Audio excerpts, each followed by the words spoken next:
आपके भरोसे पर खरे उतरकर हमने पूरे किए हैं 3 साल।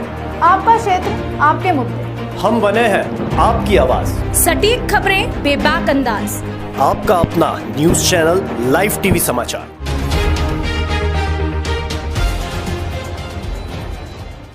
नमस्कार, मैं हूं कनुप्रिया सत्तन और आप देख रहे हैं लाइव टीवी समाचार। आइए नजर डालते हैं आज की कुछ खास खबरों। सतना से यदुवंशी ननकू की रिपोर्ट। मध्य प्रदेश के मुख्यमंत्री शिवराज सिंह चौहान भ्रष्टाचारियों को जमीन में गाड़ने की बात तो करते हैं, किंतु भूमाफियाओं की नाक में नकेल का नियम आज तक किसी सरकार के द्वारा नहीं बनाया गया। यही कारण है कि सतना जिले में सक्रिय भूमाफिया ने आज तक ना जाने कितनी सरकारी जमीनों पर कब्जा कर बेच खाया है, कितनी शासकीय जमीनों पर खुद भवन बनाकर रहने लगे हैं। इससे भी पेट नहीं भरा तो दूसरों के निजी स्वामित्व की जमीन पर जबरन कब्जा करना शुरू कर दिया है। इन जमीन के भूखे लोगों की हिम्मत इसलिए भी बुलंद रहती है क्योंकि तहसीलदार कानून को और पटवारी को भी इन टुकड़ों पर दुम हिलाते हैं, जिसके कारण वो असली भूस्वामी है और वो पेशी पर पेशी दौड़ता रहता है। कुछ ऐसा ही मामला जिला मुख्यालय से 7 से 8 किलोमीटर की दूरी पर सतना अमरपाटन मार्ग में भटनवारा के पास तो घोटी गांव में स्थित एक श्री कृष्ण प्रणामी मंदिर ट्रस्ट जमीन का है, जिस पर लक्ष्मी प्रसाद पांडे नामक व्यक्ति ने जबरन कब्जा करके मकान बनवाया था।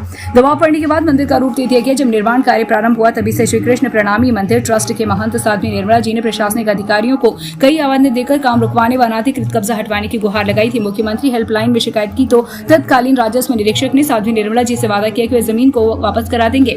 शिकायत पत्र ले लीजिए। शिकायत वापस ले ली गई, जिसका परिणाम ये हुआ कि अवैध कब्जाधारी पांडे ने पूरा मंदिर बनवा दिया। वहीं पर कुछ शासकीय जमीन पर कब्जा किए हुए हैं और उसकी हिम्मत यहाँ तक हो गई कि साध्वी निर्मला जी को बड़े प्रेम से धमकी देता है, शिकायत करना बंद कीजिए कि आपको गाँव में आना जाना नहीं है। सार तत्व ये है कि जमीन का भूखमरा ये भूमाफिया सरकार की और अन्य जमीनों को खाने के बाद भगवान के मंदिर ट्रस्ट की जमीन को भी खाना चाहता है।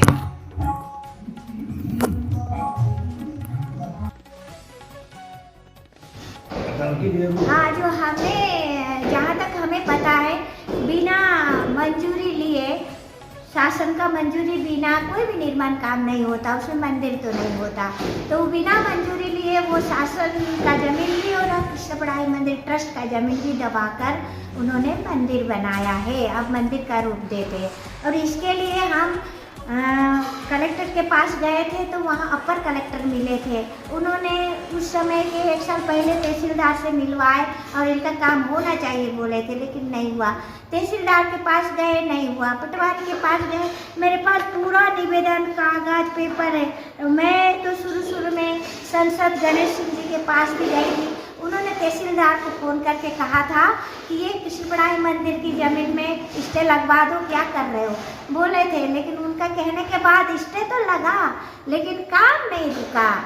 ये है हालत। और हम नागेंद्र सिंह के पास भी अभी गए हैं, तो नागेंद्र सिंह जी को भी हमने लेटर दिया है। हम सब जगह जाके थक चुके हैं हम, और हमें अब कृष्ण पढ़ाई मंदिर ट्रस्ट के कुछ भक्त लोग तो हमें कहने लगे कि जरूर हमारी महंत का भी कहीं ना कहीं षड्यंत्र होगा, करोड़ों रुपए का संपत्ति है, माता जी को इन लोगों ने खरीदा, पैसा दिया होगा। अब मैं तो इधर मंदिर के भक्तों से भी इल्जाम सहना पड़ रहा है।